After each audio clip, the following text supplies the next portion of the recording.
pedir una colaboración es que se sienten todos en la mesa, porque tuvimos un problema con la proyección, entonces van a ir circulando las cosas por la mesa, entonces es más fácil si todos lo hacemos acá.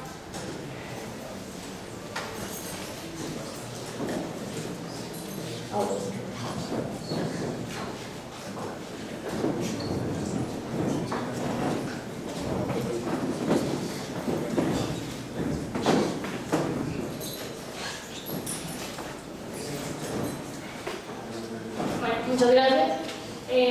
Bueno, de nuevo, buenas tardes. El grupo de Filosofía de la Religión y Mística Darsana les da la bienvenida a este evento sobre filosofía japonesa con el propósito de conmemorar los 100 años, 101 años de la Escuela de Kioto. Entonces, bueno, voy a dar lugar a la exposición del Magíster en Filosofía Carlos Barbosa. Gracias, Fernanda. Bueno, primero que todo, muchas gracias por haber venido, especialmente un viernes cuando la gente, bueno, hay una gran cantidad de espacio en el cerebro reservada a la cerveza y la farra desde temprano, un día como estos. Entonces, precisamente por eso también muchas gracias por haber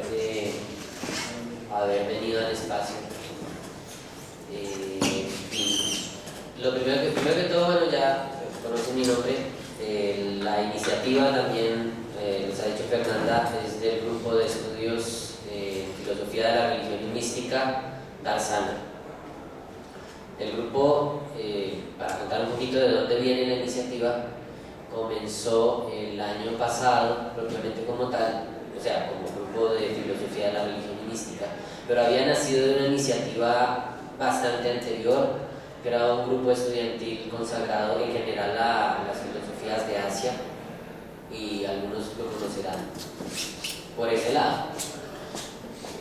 La iniciativa del grupo con una temática más específica viene, como les decía, ya de tiempos más bien recientes. Una de las iniciativas del grupo no es solamente funcionar como grupo de investigación, igual todavía, digamos, de manera oficial, no tiene el bautismo como grupo de investigación, porque como ya les decía, es una iniciativa reciente, pero la idea obviamente es que eso ocurra y empezar a hacer publicaciones. Pero parte de la iniciativa también es servir como mecanismo de difusión del tema, y como se irá notando, el grupo tiene un pequeño sabor asiático. O sea, el grupo es en general sobre filosofía de la religión, pero prestamos una especial atención al tema de la mística, sin limitarnos a ello, sin, digamos, ir respetando, sabiamente, intentando ir respetar de una manera apropiada, me permiten, los límites entre el fenómeno místico y las religiones. Y por otro lado, también tenemos un interés especial en involucrar en la reflexión fuentes que no se tocan mucho normalmente. A esas fuentes me refiero: la filosofía de la India, China y otras fuentes de Asia. Hay entre los miembros del grupo actualmente una atención especial dedicada al budismo, pero no es necesariamente un rótulo con el que el grupo se matricule. Todo esto apenas como para dar contexto de dónde sale la iniciativa. Entonces, esta sería una de varias conferencias que se estarían ofreciendo de aquí en adelante, basadas principalmente en material en el cual los miembros del grupo están investigando. Entonces, por supuesto, después anunciaremos cuál es la siguiente. Hay un grupo de Facebook, de hecho, si alguien quiere obtener mayor información, se puede comunicar con Fernanda o conmigo al término de la conferencia. Bueno, ahora el porqué de esta conferencia en particular.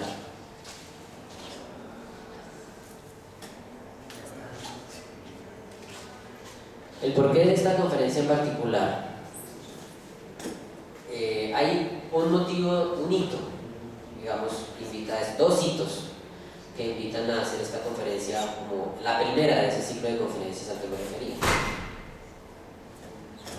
El primer hito es 1911, es la publicación de un libro en Japón que se llama Indagación del Bien, y es el comienzo de una escuela filosófica en Japón, entre comillas escuela, llamada Escuela de Kioto.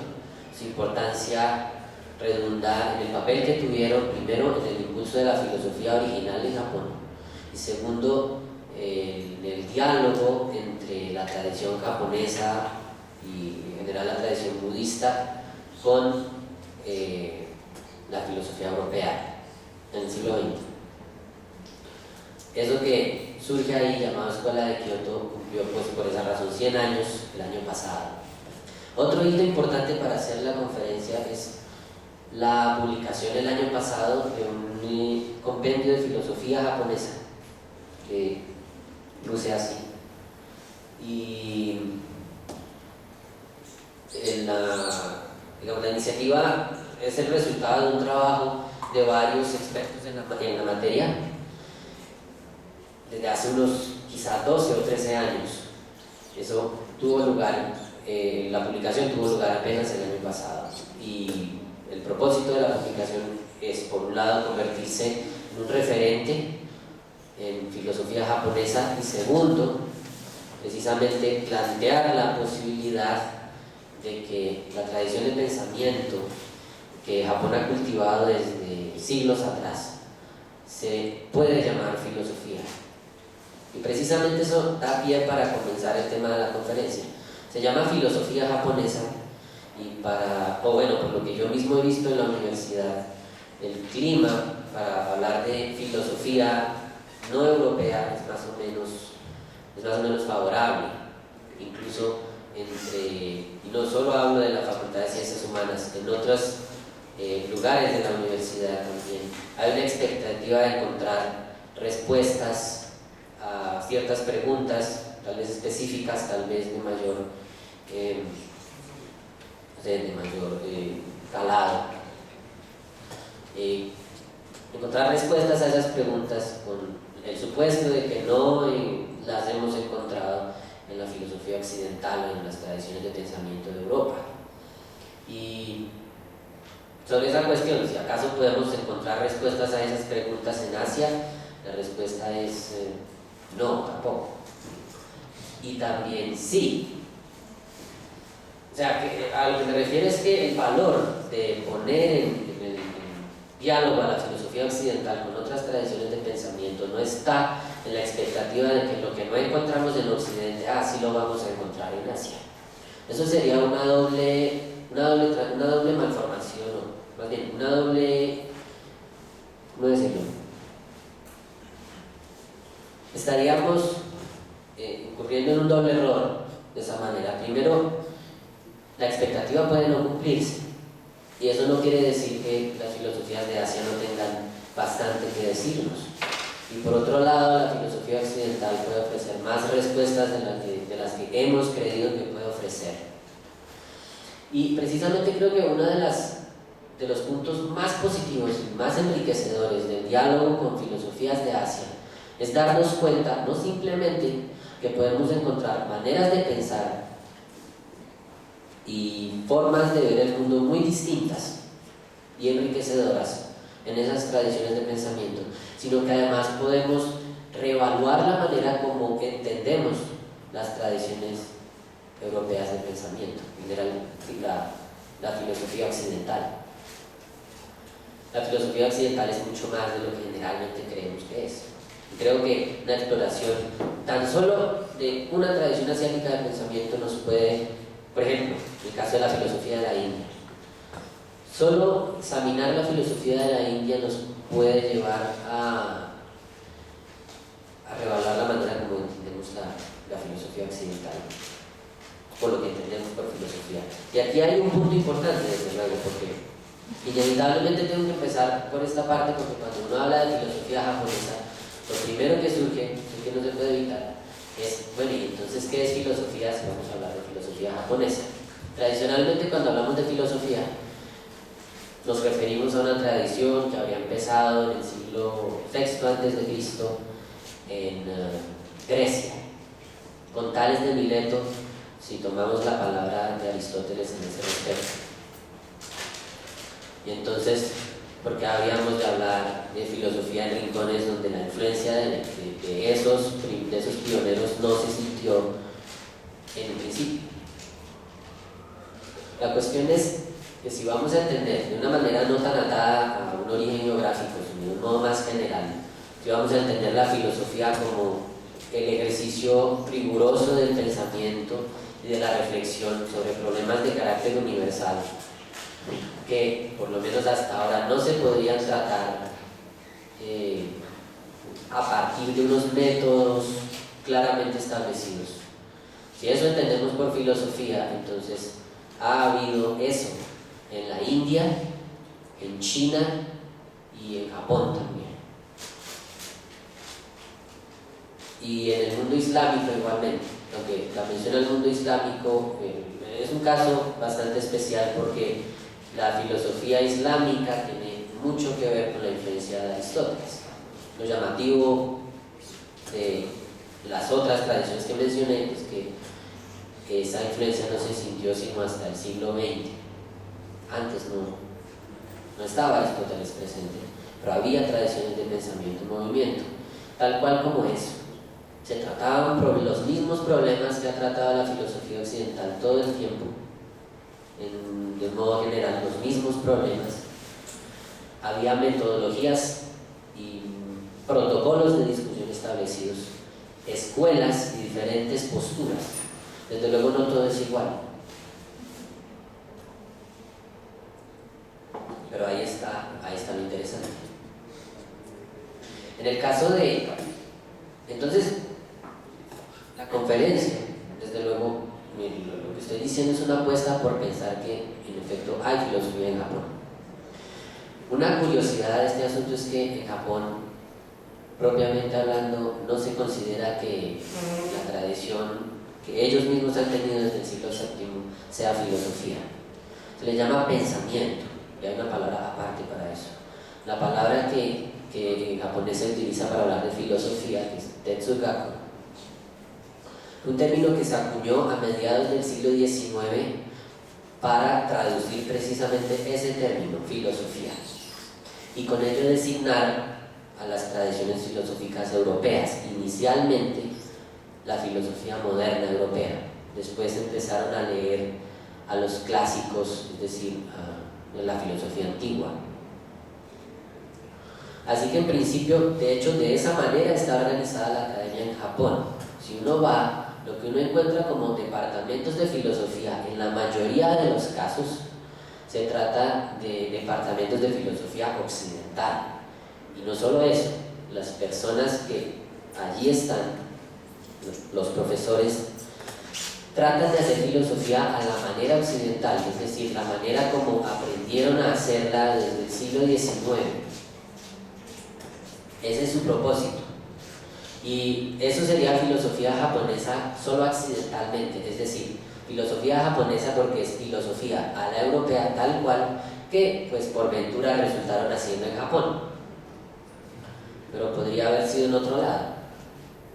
Y creo que eso genera una enorme falta de conciencia. Igual es difícil uno ponerse a juzgar desde tan lejos lo que sucede en otro lugar, pero uno podría pensar que eso genera una enorme falta de conciencia en la práctica filosófica en Japón. Me refiero a que genera ceguera con respecto a las prácticas inconscientes que los filósofos ponen en su ejercicio. Las maneras de ser, de ver el mundo, de organizar la realidad, que inevitablemente tienen influencia sobre lo que uno piensa.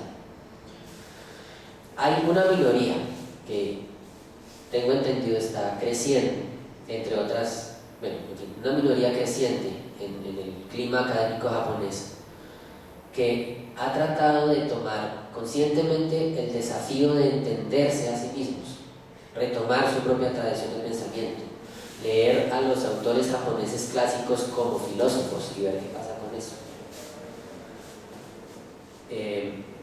Irónicamente, una de las razones, no la única, pero una de las fuertes razones por las que esa tendencia está creciendo hasta ahora en Japón, me refiero a la última década,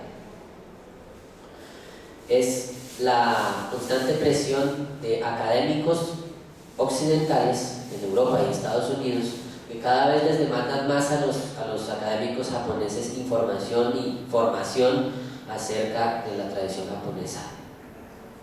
Es curioso cómo la demanda viene más de afuera que de adentro de Japón.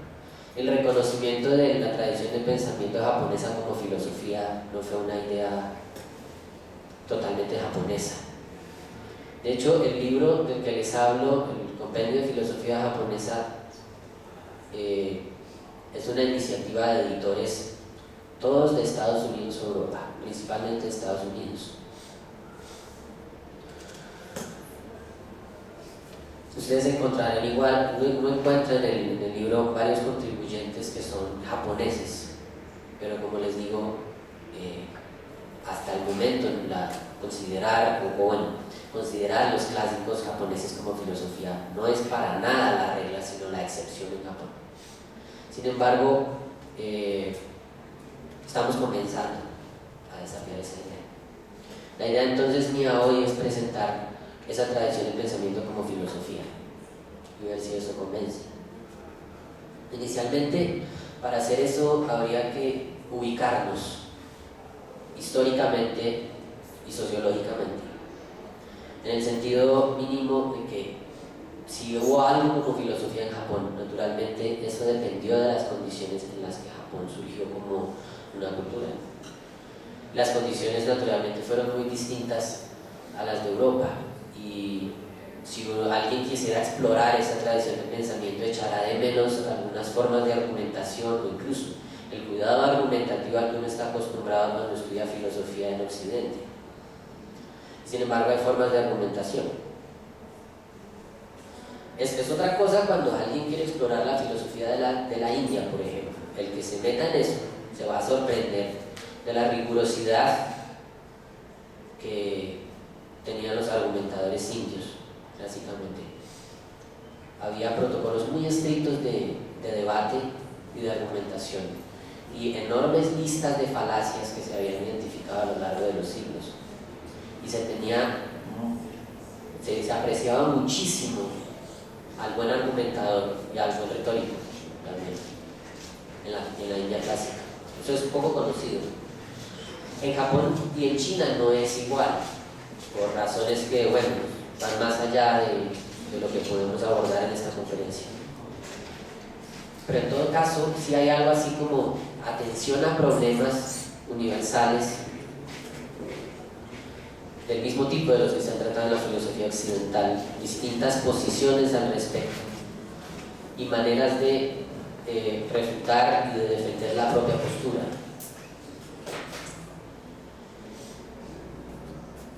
Sin embargo, bueno, habría que pensar, por supuesto, que filosofía no es solamente el ejercicio de pensar esos problemas, sino de hacerlo sistemáticamente y de una manera rigurosa. Y muchas veces eso está atado al surgimiento de la escritura o al origen de la escritura. Japón no manejó la escritura antes de la influencia china, y buena parte de su tradición filosófica se debe a la influencia china. Casi totalmente, así fue hasta el siglo XIX, por lo menos, XVII tal vez. Entonces, los comienzos de la filosofía en Japón tienen que ver con eso, con la manera como especialmente el budismo y el confucianismo empiezan a entrar a Japón entre los siglos VI y VII más o menos, y cómo esas escuelas chinas son adaptadas a la manera de entender el mundo de los japoneses. Entonces, primero tendríamos que hablar de cómo era esa concepción del mundo previa a la entrada de la escritura y de la influencia de la cultura china. Aquí, como no tenemos una conferencia, precisamente lo que tengo es las diapositivas impresas, pero podemos ir pasándolas, entonces con eso compensamos un poquito la falta de gráficos que retengan la atención. La cuestión es, previamente a la entrada de la influencia china, según los historiadores y los académicos que se dedican al tema, la manera como concebían los japoneses el mundo era más o menos así. creían que en toda la realidad hay una especie de elemento dinámico que se encarga de mover las cosas y que escapa, digámoslo así, en principio escapa a las capacidades humanas, escapa al control humano. Ese elemento, digámoslo así, misterioso, que inunda toda la realidad, la llena de movimiento, es Tama, es llamado Tama. Cuando el Tama se manifiesta en la forma de un ser concreto, puede ser un rayo o un espíritu de un bosque o una persona excepcional, Tama es llamado Kami, y tal vez algunos conozcan ese término, que Kami es generalmente la palabra con la que los japoneses traducen la expresión Dios, en general, Dios o dioses. Pero Kami estrictamente no significa Dios, porque una deidad es en principio una abstracción, y los Kami son seres concretos. No sé, por ejemplo, también conocen por la cultura popular el término kamikaze. Kamikaze literalmente significa viento divino.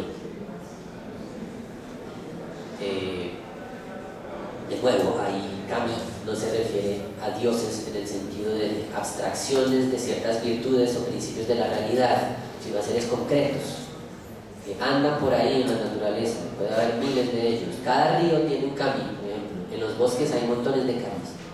Si algunos de ustedes han visto anime japonés y lo examinan un poco, pueden darse cuenta de la influencia, de hecho todavía de esa manera de entender la realidad, como animada, llena de espíritus, llena de formas de movimiento. El movimiento es asociado a la vida y esta manera de entender las cosas. En particular, supongo que algunos han visto acá Hayao Miyazaki, si no La princesa Mononoke, por lo menos El viaje de Chihiro, o después el castillo, no recuerdo cómo se llama, hay una sobre un castillo, el castillo vagabundo, creo. Pensemos en El viaje de Chihiro, por ejemplo, que creo que algunos lo han visto.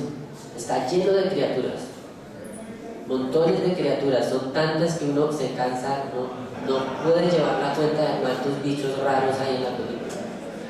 Y uno se pregunta, una de las cosas que yo me preguntaba viendo Miyazaki es cómo es posible que tengan una imaginación tan desbordante para inventar bichitos y cositas que se mueven, que andan, tienen distintos números de patas y formas y colores. Y Miyazaki es solo un caso, hay otros. Creo que un caso especial, el viaje de Chihiro es especialmente desbordante en imaginación. Si uno hace el censo de los bichos raros del viaje de Chihiro, creo que le va a tomar un buen tiempo para registrar cuántos son. Y precisamente creo que esa desbordante imaginación japonesa tiene que ver con esa manera de ver el mundo como animado y lleno de kamis, en general de una energía vital desbordante también. Esa manera de ver el mundo, por supuesto, fue la manera que dialogó con las escuelas chinas. Así que, bueno, de nuevo, la filosofía japonesa adoptó mucho las formas de escuelas chinas, especialmente el budismo y el confucianismo, pero las adaptaciones que hicieron los japoneses producen manifestaciones muy originales también. Ahora bien, en ese ambiente surge hacia el año 604 lo que sería un hito fundacional, un comienzo de la filosofía de Japón. Uno no podría pensar igual, sería una ingenuidad, creer que la filosofía arranca de un momento a otro. Son procesos. Pero si hubiera que escoger un hito fundacional, un momento en el que uno pueda decir, bueno, esto es una primera manifestación de pensamiento filosófico, así sea en germen en Japón, ese sería el año 604. Me refiero a un texto que curiosamente no es un texto inicialmente filosófico, sino una constitución. Es la constitución de los 17 artículos, fue el primer documento jurídico que se escribió en Japón. en el año, les recuerdo, 604, y fue ordenado por el príncipe Shotoku Taishi, que es recordado en Japón de hecho como un modelo de gobernante. La constitución de los 17 artículos se escribió, si no estoy mal, en chino, y los japoneses empezaron escribiendo en chino. Y además sigue dos modelos, en particular el modelo budista y el modelo confucianista. Sin embargo, lo curioso y lo que significaría una muestra de intentos de pensamiento original consiste precisamente en que la Constitución no se limita a copiar modelos chinos. De hecho, creo que es probable que haya cometido un error al decir que fue el primer código o el primer código jurídico que se haya escrito en Japón, tal vez no, pero al menos sí es el primero que no se limita a copiar modelos chinos, sino que los transforma. La transformación que ocurre ahí es, dicho en palabras gruesas, consiste en que el confucianismo, los valores confucianos de piedad filial, de seguimiento estricto de las funciones que uno tiene dentro de la sociedad, son considerados ahí en la Constitución como el modelo a seguir precisamente en las funciones públicas y en las funciones en general sociales de los individuos, mientras que el ideal budista el ideal espiritual budista es convertido en el ideal de desarrollo personal. Entonces, de nuevo, no es simplemente una copia de modelos chinos, sino una adaptación de esos modelos a la realidad de Japón en su momento.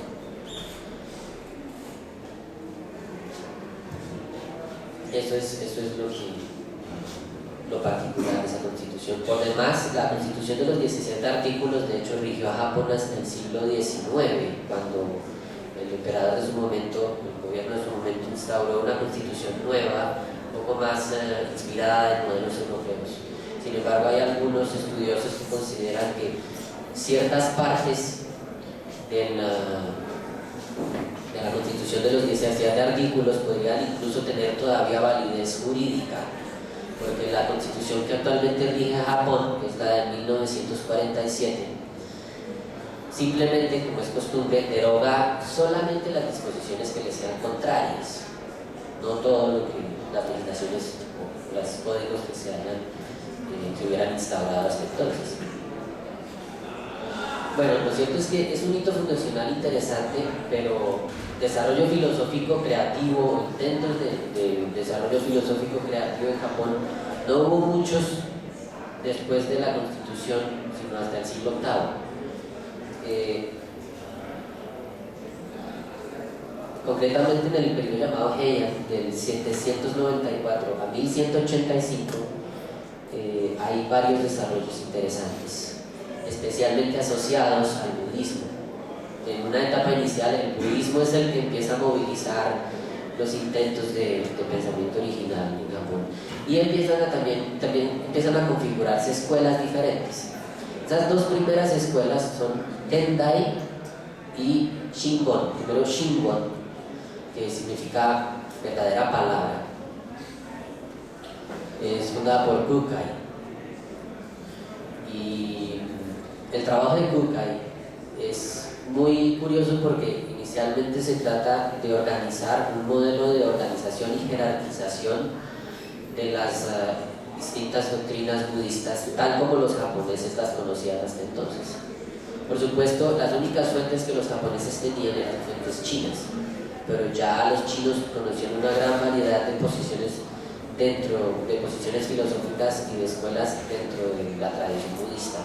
Lo que hace Kukai es intentar una jerarquización que él mismo hace, y por supuesto en el tope de su jerarquía está la escuela Shingon, que él declara no ser simplemente la única escuela verdadera y entonces todas las demás son falsas, sino que un poco más modesto, pero igual no tan modesto tal vez, declara que la escuela Shingon simplemente abarca todas las otras verdades. Todas las otras escuelas solamente son formas parciales de la verdad, y su escuela viene a ser una que abarca todas esas formas parciales y además nos ofrece un panorama más grande de la verdad. Un poco posteriormente, en ese mismo periodo, surge también la figura de Saicho, que es el fundador de la escuela Tendai, y que, bueno, también intentará hacer una jerarquización, pero su intento no es tanto ese,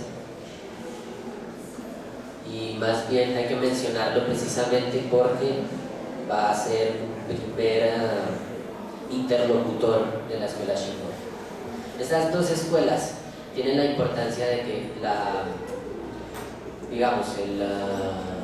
trabajo filológico en la tradición budista en Japón empieza por ahí. La organización de los distintos textos, de las distintas doctrinas, y empieza a abordarse muy en serio la pregunta de cómo interpretar los textos. Hay una manera de argumentación, incluso en el siglo XX la pueden encontrar ustedes en Japón, y es citar textos clásicos. Es una manera de argumentar, pero eso nunca va solo, eso se combina siempre con estrategias de interpretación y con estrategias de argumentación de las que ya les hablaré después de esta revisión histórica. Los siguientes periodos en la historia de Japón son los periodos Kamakura, Muromachi y Momoyama, que abarcan un periodo de 1185 al 1600. La importancia de esta época es que empieza a vivirse una situación muy tumultuosa políticamente en Japón. Hay guerra civil. La capital de entonces, Kioto, es quemada por lo menos 2 veces. Y ese clima de inestabilidad, inseguridad que causa la guerra también conduce, por supuesto, a crisis existenciales. Y en medio de eso, los japoneses se preguntan qué está pasando con el mundo, en dónde apoyarse.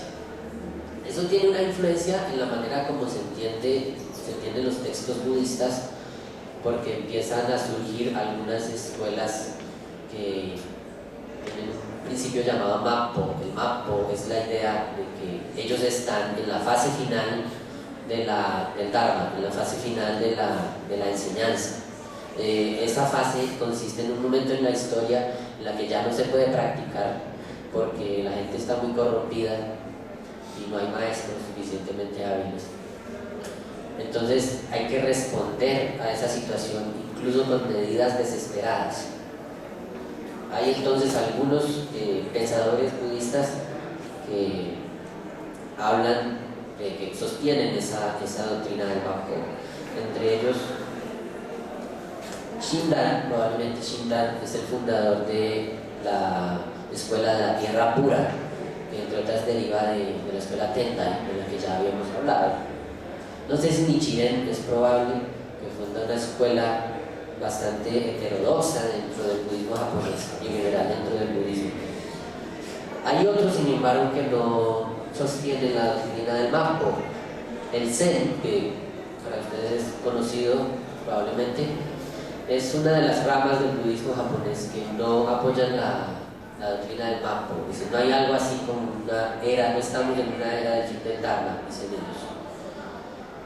Lo que sí sucede en esta época es que, sucede eso, y también sucede que las nuevas escuelas empiezan a tratar de reducir la gran cantidad de prácticas que existen a un solo principio, o tratan de simplificar la práctica.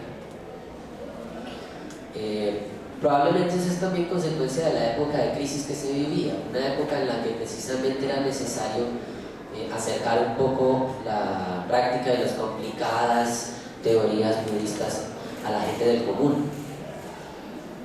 Precisamente las escuelas clásicas, como las que les decía Shingon y Tendai, contemplaban una gran cantidad de prácticas muy complejas, y la idea es que para desarrollar la práctica budista había que abarcar todo eso. Las escuelas nuevas de este periodo, de los periodos Kamakura y Muromachi, lo que tratan de hacer precisamente es apelar a la idea de que no es necesario seguir una gran cantidad de prácticas complicadísimas, sino que incluso un solo tipo de práctica sería suficiente. En el caso de la escuela de la tierra pura, el amidismo también, llamado así, esa práctica es invocar el nombre del Buda Amida. Eso tiene, por supuesto, una interpretación. En principio, simplemente se reduciría a recitar un mantra, Namu Myoho Renge Kyo o Namu Amida Butsu, dependiendo de las versiones.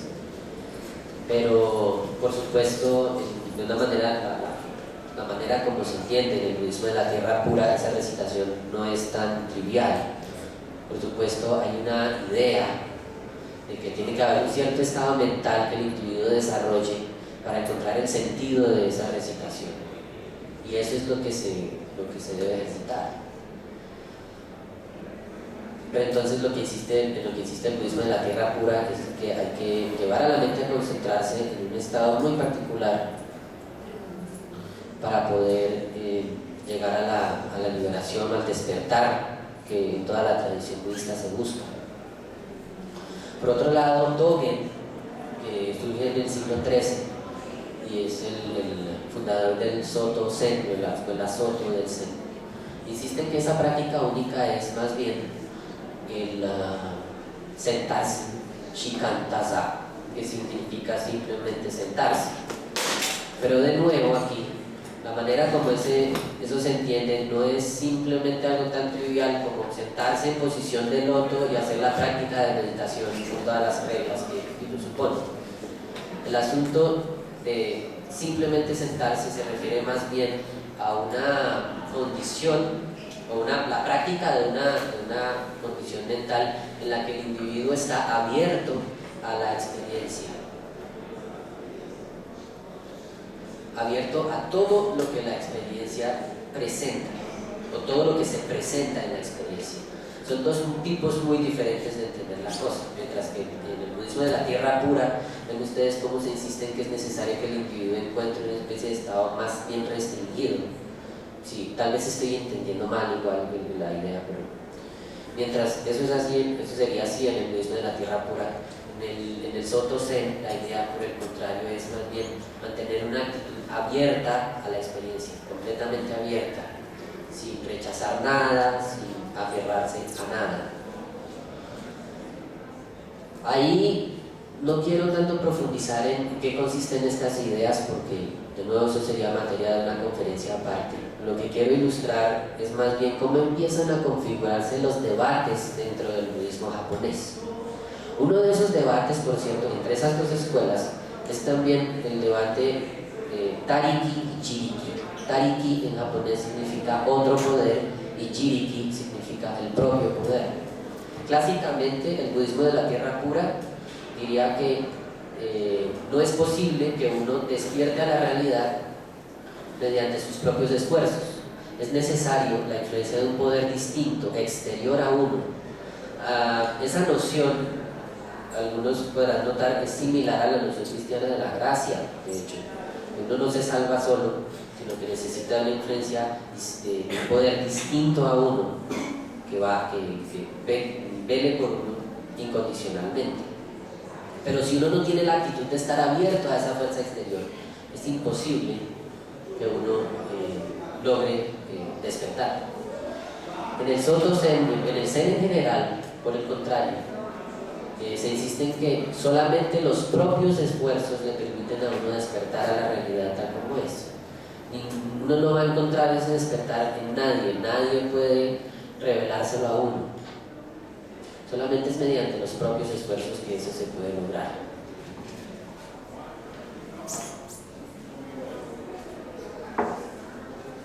Bueno, eso es los periodos, periodo pues, de reforma dentro del budismo japonés.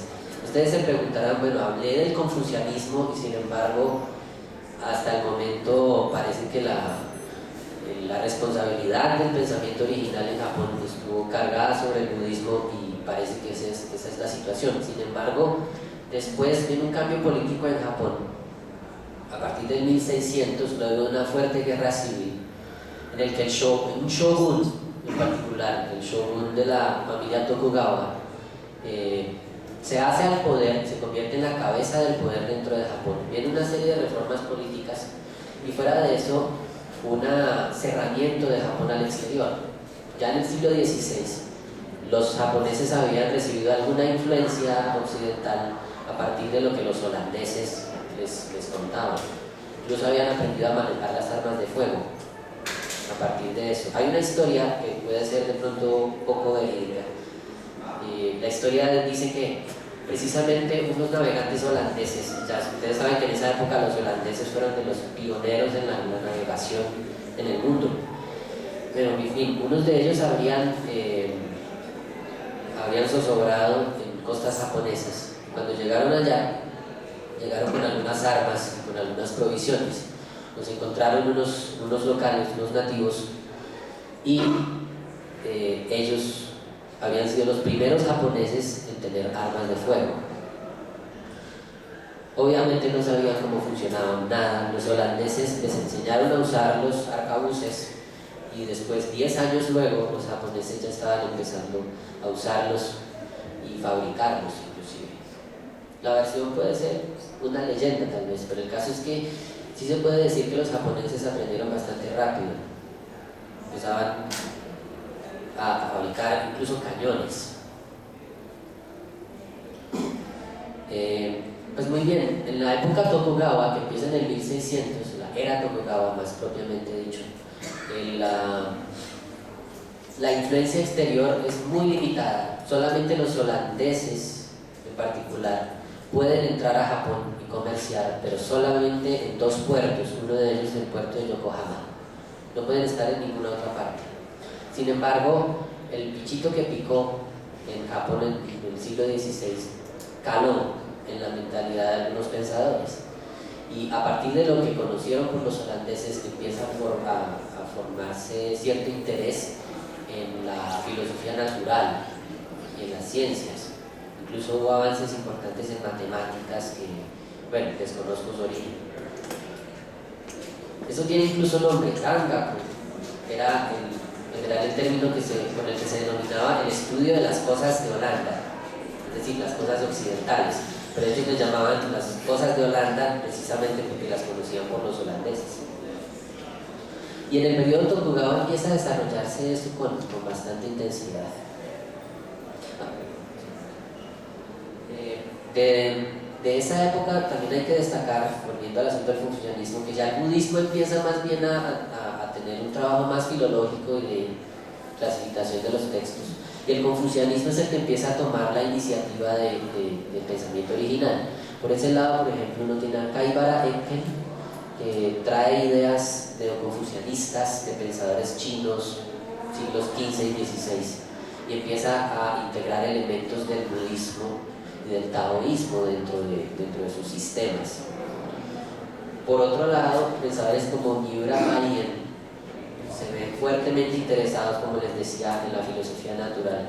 Maien tiene una muy curiosa teoría, la teoría del Yori, que es un intento de explicar el mundo físico como una interacción dinámica entre opuestos. Por otro lado, también surge una escuela llamada Kokugaku.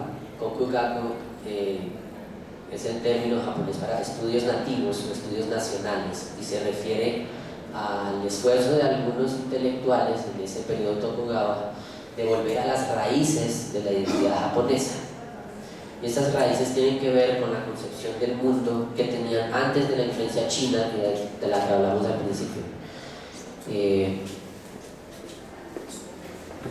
Hay una pretensión incluso ahí dentro de los estudios nativos de eliminar en lo posible los elementos budistas, confucianistas y taoístas, y por supuesto también occidentales, y volver a una especie de pureza original. En Japón hay una especie de obsesión con eso. No digo que todo el mundo, pero lo que podríamos llamar un poco gruesamente la derecha japonesa tiene muy esa obsesión con la idea de la pureza. Yo no sé si ustedes supieron, hace unos 8 años el primer ministro japonés, el entonces primer ministro japonés, tuvo un dilema porque intentó pasar una ley para reformar la Constitución. La Constitución dice que solamente un varón puede tomar el trono imperial. El problema en ese momento era que la princesa no podía tener hijos varones, y entre otras cosas probablemente se debía a la presión que tenía por tener hijos varones. Solo había tenido niñas, creo que 2 o 3, y había tenido ya 1 o 2 abortos espontáneos por cuenta de la presión que tenía de tener un varón. En ese entonces el primer ministro japonés apoyó la idea de modificar la constitución para que una mujer pudiera adoptar el trono. Lo curioso es que la presión política de la derecha fue muy fuerte, precisamente porque este sector más radical dentro de la vida política japonesa tenía la idea de que